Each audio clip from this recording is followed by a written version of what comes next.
માટેની એક કવિતા. આ શિક્ષકની ભાગવત ગીતા જેવી મારી રીતે હું માનું છું કે હું એક શિક્ષક છું, શિક્ષકને કદી નમાલો ગણતા નહીં. હું એક શિક્ષક છું, શિક્ષકને કદી નમાલો ગણતા નહીં. હું સમાજનું હૃદય ધબકતું સ્થાનને મારા હણતા નહીં. મેં કલાકો ગળા ઢળીને વર્ગખંડ મહેકાવ્યા છે, મેં કળીઓને ફૂલ બનાવી બાગ બાગ મહેકાવ્યા છે, અને મેં વાવી છે શિષ્ટ સભ્યતા, હવે આ મોસમ લણતા નહીં. હું એક શિક્ષક છું, શિક્ષકને કદી નમાલો ગણતા નહીં. હવે સાંભળજો, આદર્શોના ઈંધણ નાખી મેં સંસ્કારો રાંધ્યા છે.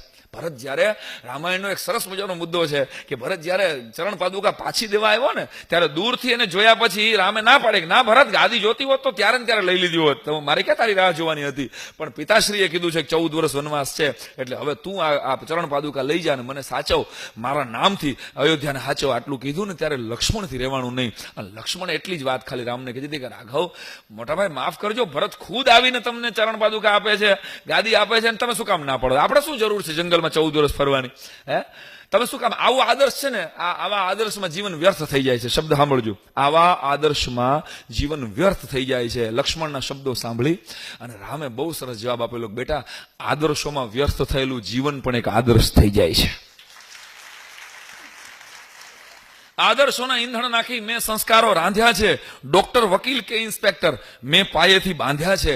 હું પાયાનો પથ્થર, કોઈ જૂઠ ઇમારત ચણતા નહીં. હું એક શિક્ષક છું, શિક્ષકને કદી નમાલો ગણતા નહીં. ખાણમાં નાખી હાથ અને મેં કંઈક હીરાઓ ઝળકાવ્યા. ખાણમાં નાખી હાથ અને મેં કંઈક હીરાઓ ઝળકાવ્યા. અને શબ્દનો સેવક થઈને સાક્ષરતાના નેજા ફરકાવ્યા.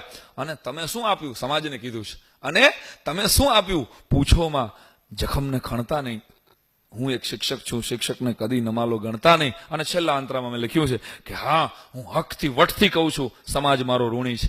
સમાજમાં જો શિક્ષકો ન મળ્યા હોત, ગુરુજનો જો ન મળ્યા હોત સાહેબ, તો મને કહેવા દો કે આ સમાજ અત્યારે જે દિશામાં જઈ રહ્યો છે ને, એ કોઈ અહીંયા હોત જ નહીં. એની સભ્યતાનો પાછળ, એની સંસ્કૃતિ પાછળ, એની ભાષાના વિવેકની પાછળ શિક્ષકનો હાથ છે સાહેબ. હા, હું હકથી વટથી કહું છું, સમાજ મારો ઋણી છે. અને વેતન લઈને વતન સાચવ્યું તોય વાત અણસુણી છે. આદર ના આપો તો માફી, બાકી આરોપો બણતા નહીં. હું એક શિક્ષક છું, શિક્ષકને કદી નમાલો ગણતા નહીં.